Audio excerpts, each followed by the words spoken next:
This month, let's take on the question, why am I here? We know the physiological reason, of course, but we suspect there's another, more important reason, too. As someone has written, if the universe is an accident, we're accidents. But if there is meaning in the universe, there's meaning in us also. Perhaps Dr. Albert Einstein helped us understand more about the laws governing the universe than any man who ever lived, and he believed there was some sort of meaning in the way things are. He was sure of it. He said, the more I study physics, the more I'm drawn toward metaphysics. If you haven't done so, you would enjoy reading Einstein, His Life and Times by Ronald W. Clark. Albert Einstein was so remarkable a man, it was as though he'd arrived at this planet through some mistake in celestial navigation, and as a result devoted his life to solving the problems of time and space so that the mistake would not be repeated. Although he belonged to no formal religion or sect, he was a deeply religious man in the cosmic sense. He believed that such magnificence and colossal order, the great cyclotron of the universe, as Ronald Clark puts it, could not have been an accident. But Einstein was much more than a giant in physics. He was a courageous and gentle humanitarian as well, and he addressed himself to the purpose of life. And he answered the question, why am I here, as well as it has been answered, I believe, when he said, man is here for the sake of other men only. Now that's about it. I'll buy that. Man is here to serve man only. It's the only reason in my mind that makes sense. There may be millions who don't agree and millions more who are unacquainted with that statement, but the truth of it will be reflected in their lives regardless. The truth of that great statement is reflected in your life and mine also. Even the fun we seek is dependent upon it. If we do not serve others, life becomes meaningless to us. And this is behind much of the unrest we find in today's youth, I believe. There's something in each of us that tells us, once we've put away the things of childhood, that we're here to serve others. And if we remain in positions in which we are not assuming the service that normally should go with adulthood, we become restive, anxious, and depressed. It's behind much of the unease common to men on a Sunday afternoon or evening. It's why we get tired after a while of playing golf every day or fishing or sailing or whatever leisure activity we engage in. We might say that our leisure has meaning and renewal to the extent that we know we've earned it, and we earn it by serving others, especially in our culture. We have only to look at those who do not serve to see the truth of our postulate. There's the dissatisfaction of our older student population, the people on Skid Row seeking escape in alcohol, in prison seeking escape in any way they can find it, in the unemployed, and even in the tragic idle rich and members of the jet set whose lives, if they have not found some meaningful form of expression or a cause or role in which they can lose themselves, are pitiful caricatures of real existence. Those who have not found themselves quite often try to lose themselves. Now, in an earlier direct line, we mentioned Dr. Maslow's comment that people are judged in our society in the same way fruit trees are judged, by their fruit, by their production, its quality and quantity, which is another way of saying by how well they serve.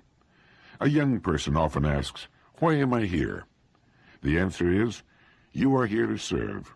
Your part of the bargain is to so marshal your unique resources as to do the best possible job of serving others, and you will always serve best doing that which you most enjoy, that which best fits your unique talents and abilities.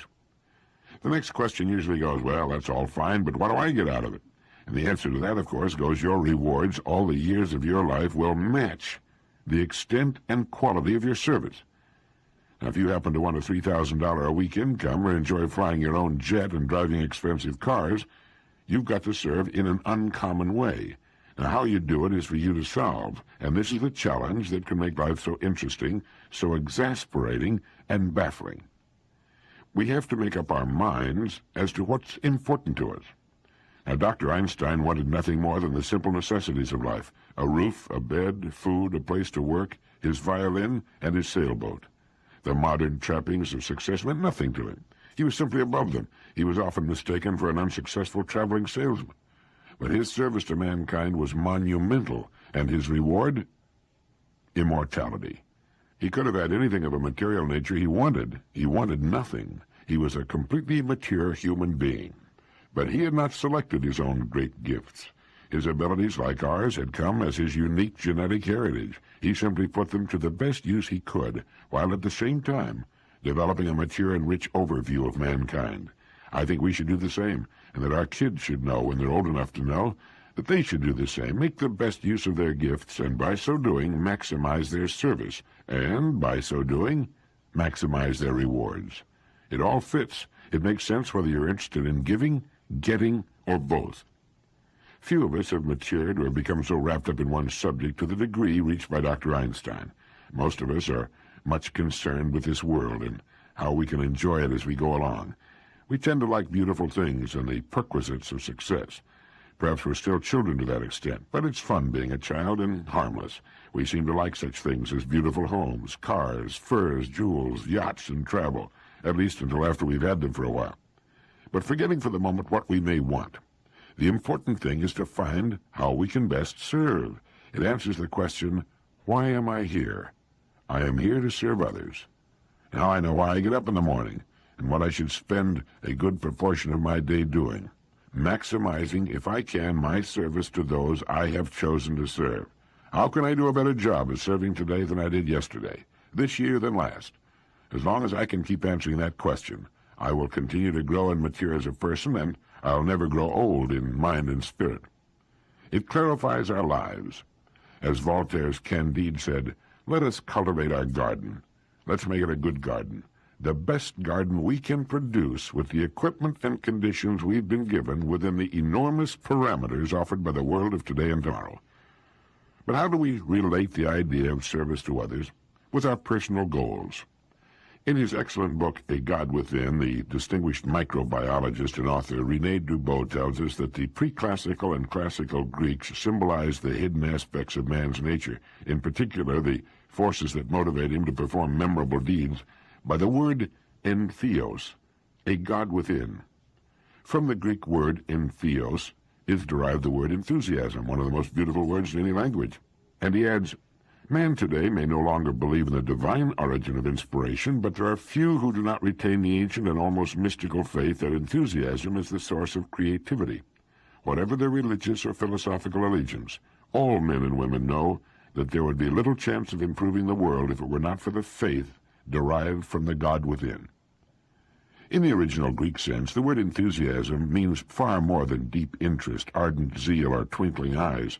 It implies the divine madness, the mania that Socrates regarded as the mainspring of all worthwhile creations. As Plato worded it, in Phaedrus, in reality the greatest of blessings come to us through madness, when it is sent as a gift to the gods.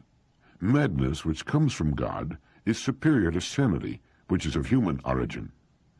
I think that's what each of us is looking for, the kind of work that so fits the kind of person we are that we can lose ourselves in it and find endless enthusiasm, a kind of divine madness. When we do, our daily efforts become one with our goals or with our role. We then serve automatically. Service becomes a natural concomitant, a byproduct of our daily thinking, creativity, and actions. There's little doubt that creativity is a natural extension of enthusiasm, and I'm convinced that there is a kind of work for each of us which will bring the God within us to the surface. Enthusiasm is a kind of madness or mania, and is, as Socrates thought, the mainspring of all worthwhile creations. Our personal goals then become almost incidental and automatically come to us, and we're given what we need, whatever it is that we need, in order to continue our work. That might involve a great corporation employing thousands of people. It might involve a particular job or position, an entirely new entity of some kind, such as an organization or corporation or small business enterprise. It might involve an avocation, a spare time activity, a retirement interest. But lurking within every single one of us, such a source of enthusiasm exists, our own entheos, our own God within. It's interesting that when we find our own God within, it will quite often be a source not only of deep personal satisfaction, enthusiasm, and creativity, but of sufficient financial reward as well. In our world of today, money is usually the way we keep score.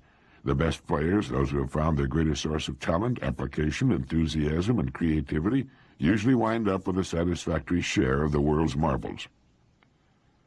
In Charles Frankel's excellent book, The Pleasures of Philosophy, we learn that when Plato speaks of good or virtuous men, as he repeatedly does in the Symposium and other dialogues, it's useful to bear in mind what the Greeks meant by such terms. They didn't hold a Sunday school view of morality. Frederick Woolbridge, who was a colleague of John Dewey's at Columbia for many years, used to remark that the history of morals was told in the history of the word virtue. It began with the Greeks by meaning strength in a man, and it had come among the Victorians to mean weakness in a woman. The model of the good or virtuous man whom the Greeks had in mind was a gentleman, gregarious by nature and active in public life. He loved words and argument. He was sensitive to beauty and should, the Greeks thought, be physically attractive himself. There was a touch of magnificence in his bearing and a love of color. He was magnanimous with others, liberal, though not ostentatious with money, and indifferent to hardship if it was forced upon him. But he was not meek or humble.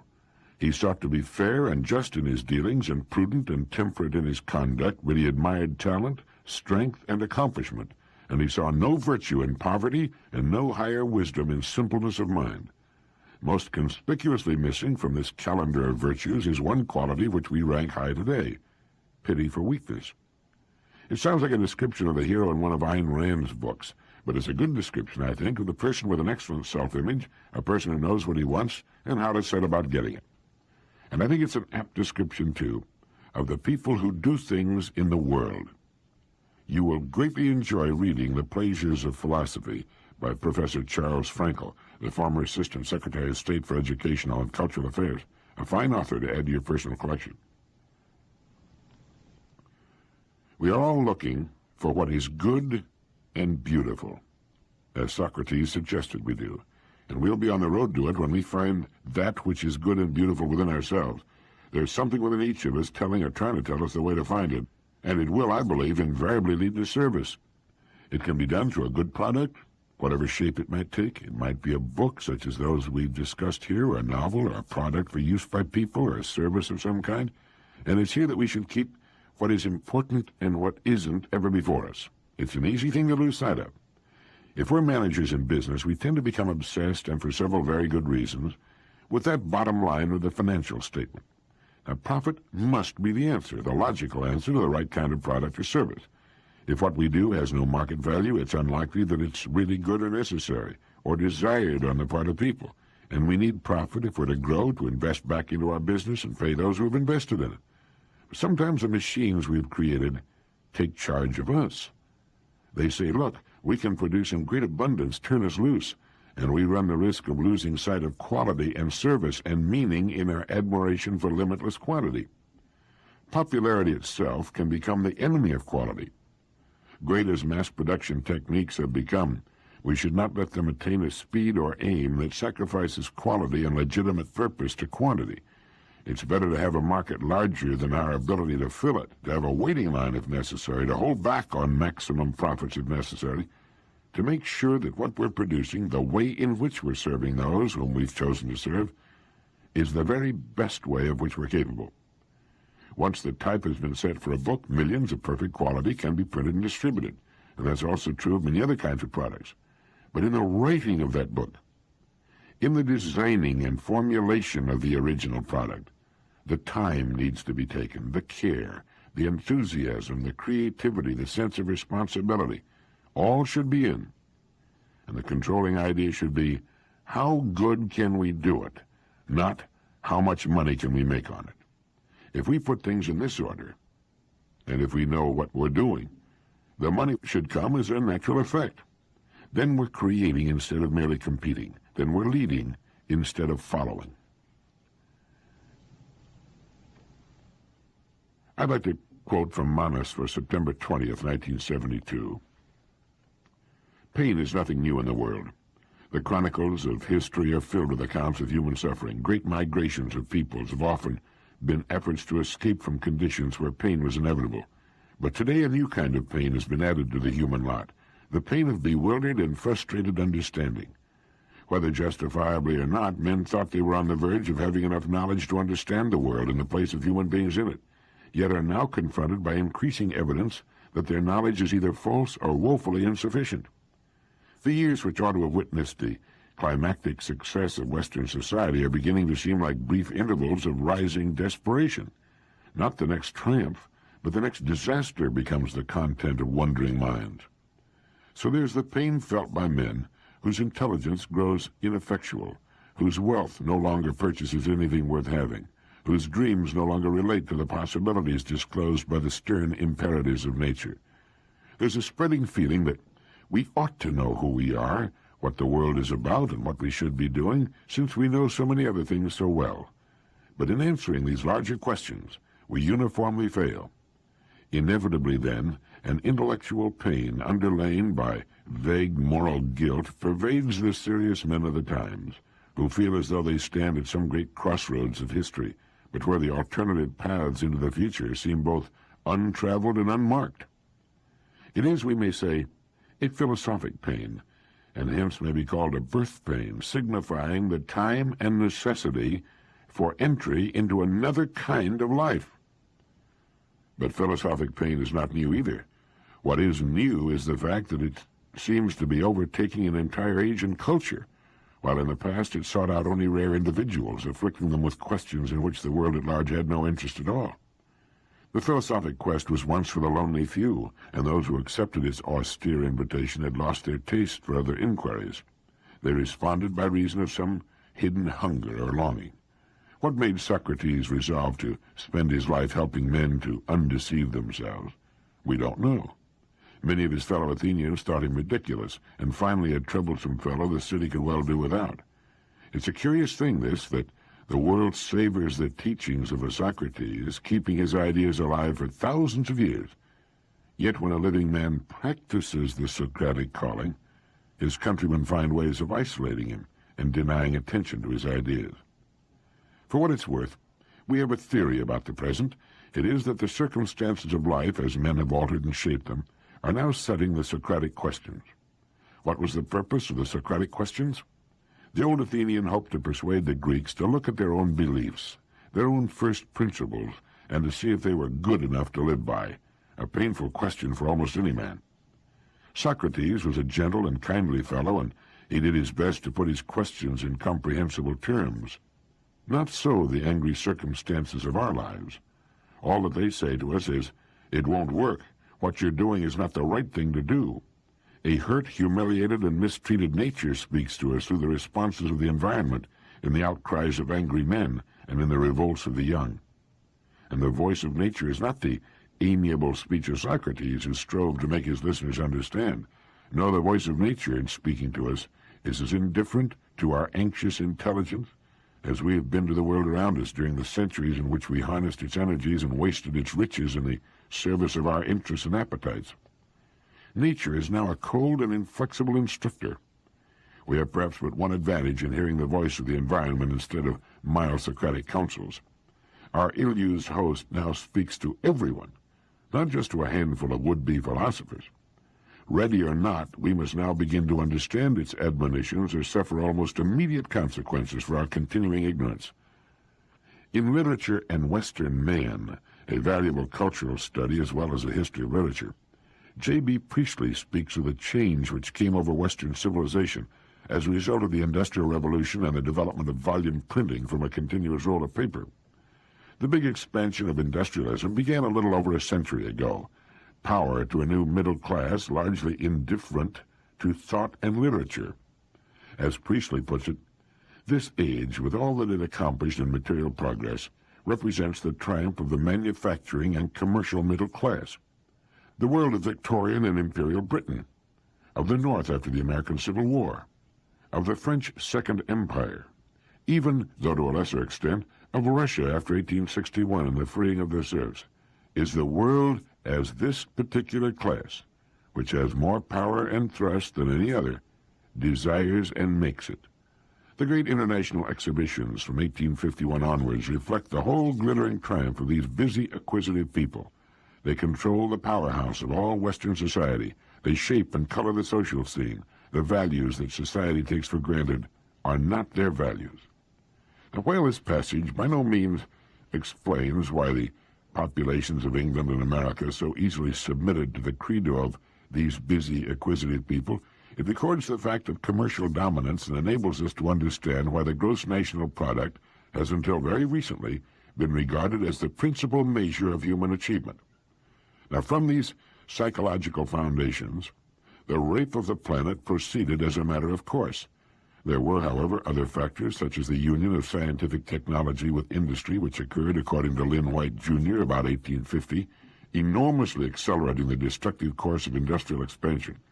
And, as Dr. White adds in an epoch-making paper, with the population explosion, the carcinoma of planless urbanism, the now geological deposits of sewage and garbage, surely no creature other than man has ever managed to foul its nest in such short order.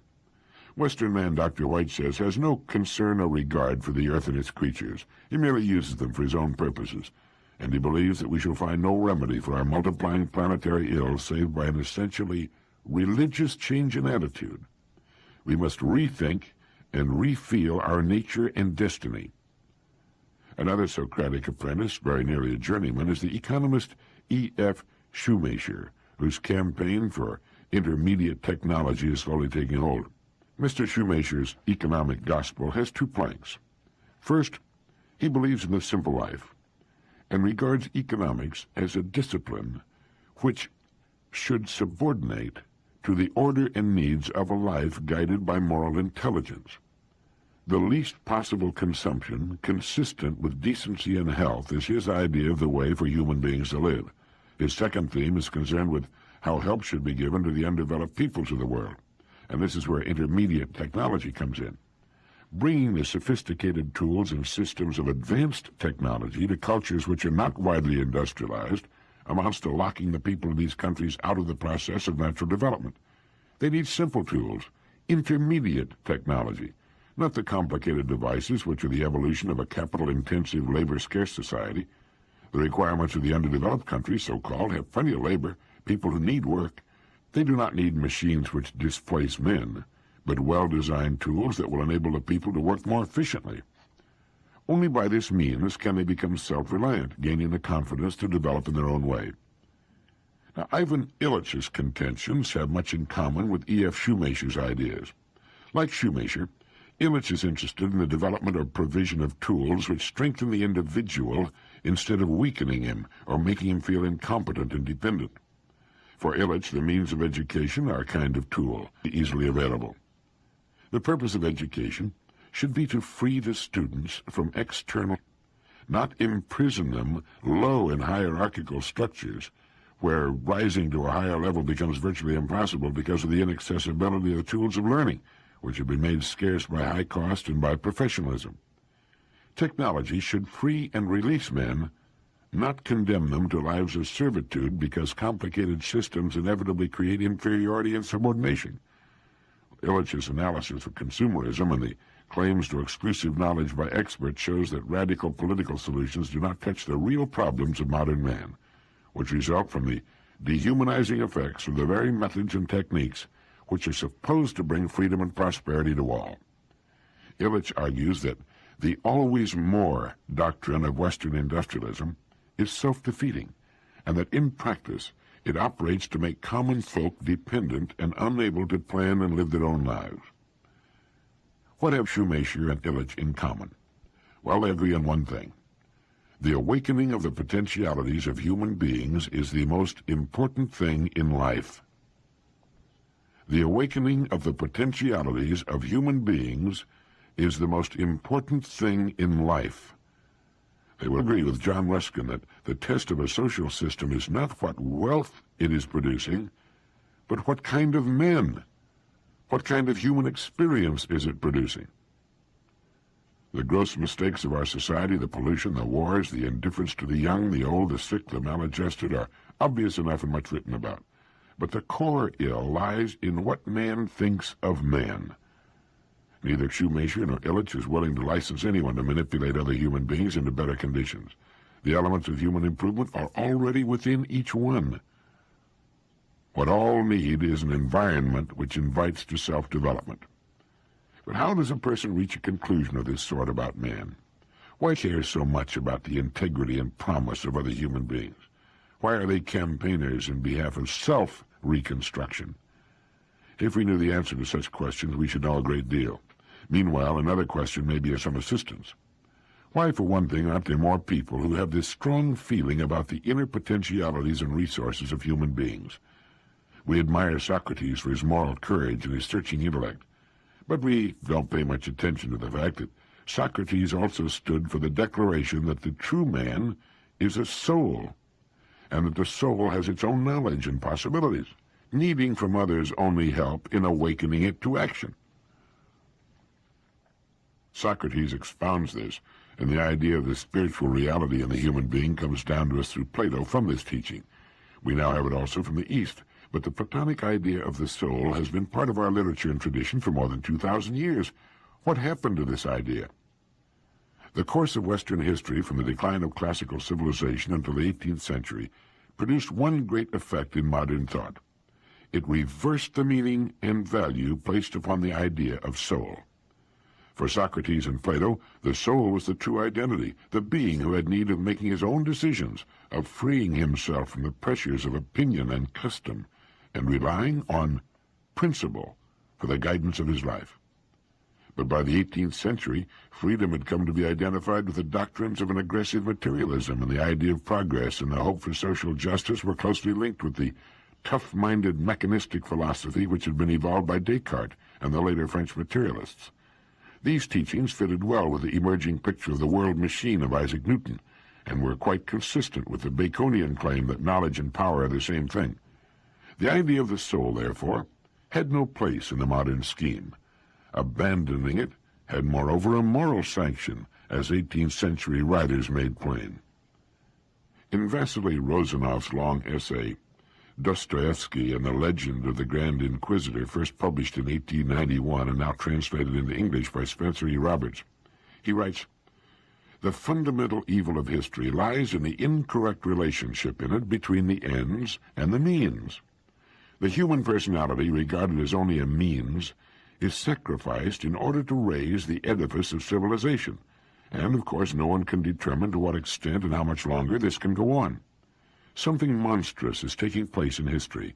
A sort of phantom has seized and perverted it. For the sake of something that no one has ever seen and which everybody is only awaiting, an intolerable wrong is being wrought. Human beings, today as in the past, an eternal means, are being sacrificed, no longer individually, but in whole masses, in whole nations, in the name of some general distant goal that has not yet revealed itself to a single living person, and about which we can only guess. And where will it all end? When will man, as an end in himself, appear, he for whom so many sacrifices have been made? No one knows." And that was written, remember, in 1891, provoked by Dostoevsky's Legend of the Grand Inquisitor. We don't have to stay in line in an endless lockstep to nowhere, and for most people it isn't just a lockstep to nowhere, it's also a dull, uninteresting, and bleak landscape to boot. It isn't even any fun. Why do people remain on ridiculous, uninteresting, meaningless jobs, in ugly, crowded wastelands, living in dumb, crowded, unimaginative housing? They have been caught up in an environment they take for granted and by the habits of generations. Like the canary in the cage, they think that's all the world there is. They must think that life is the good life. What would they say if we asked them, "Are you pursuing the good and the beautiful?" They'd probably call the cops, or the man with the net. "What are you talking about, the good and the beautiful? What's good? What's beautiful?" Indeed, what is? These are some of the questions we want to ask here, and try to find some answers. As Professor Charles Frankel writes in the foreword of The Pleasures of Philosophy, Plato repeatedly describes how philosophers, having glimpsed the truths of a more perfect world, come back to the ordinary scene and are not quite able to believe in it. It seems a tissue of insubstantial illusions to them, and they in turn appear to those untouched by philosophy to be curiously naive, oddly disengaged from the opinions that rule the world. The truth to which Plato points is that philosophy can shock us into seeing that there are alternatives to our routine ways of reacting to our experience. Using its own distinctive tools, it offers what literature or painting also offers: the arrest of attention, the liberation from half-consciousness, a freshened, more zestful appreciation of the singularity of things. Under the spell of an ingenious argument in philosophy, we find that what is immediately in front of us can take on an edge, a sharpness, as though we had never seen it before. We're surprised that things are as they are. For the moment, we're innocent again, and wonder as children wonder why they aren't different. Philosophy is a sophisticated person's way of recovering his naivete. Though it deals in words and abstractions, it's a way of releasing the imagination and invigorating and deepening the life of the senses. But philosophy reminds us, too, that what surprises us should not do so.